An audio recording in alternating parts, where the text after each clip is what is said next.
Welcome back everyone to new life-changing story. In the heart of a bustling city, there was a small shop that time had forgotten. Or rather, a shop that remembered time differently.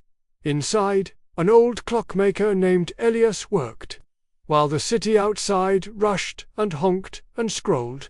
In here, there was only the steady, patient heartbeat of 100 clocks.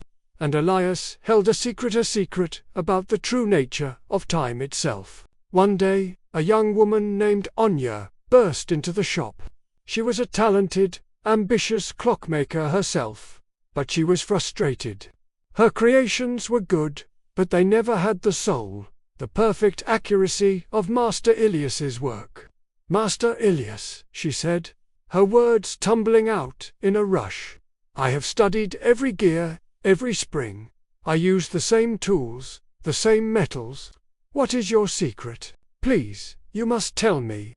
Elias looked up, his eyes as calm and deep as still water. He did not answer. Instead, he handed her a complex, disassembled clock movement and a tiny screwdriver. "Put it together," he said simply. Anya set to work with furious energy. Her hands moved quickly, precisely.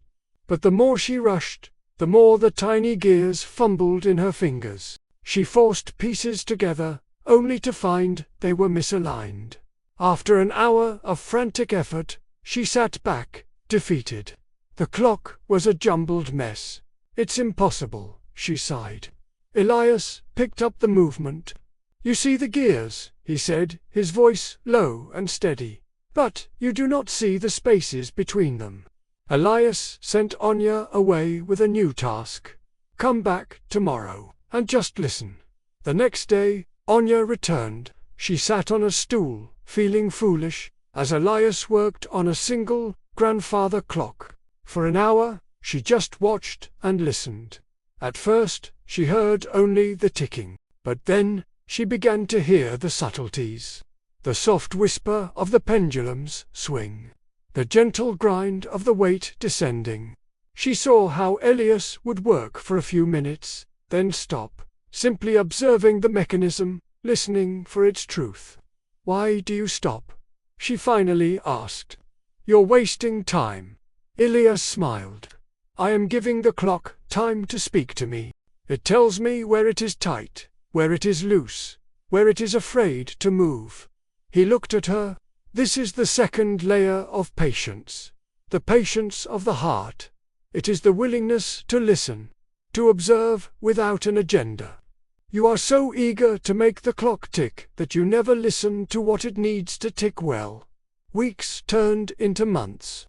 Anya's frantic energy began to melt away. She learned to sit with a broken clock for hours, not doing, just understanding. One afternoon, as she was meticulously oiling a tiny escapement, she had a revelation. She wasn't thinking about finishing the clock.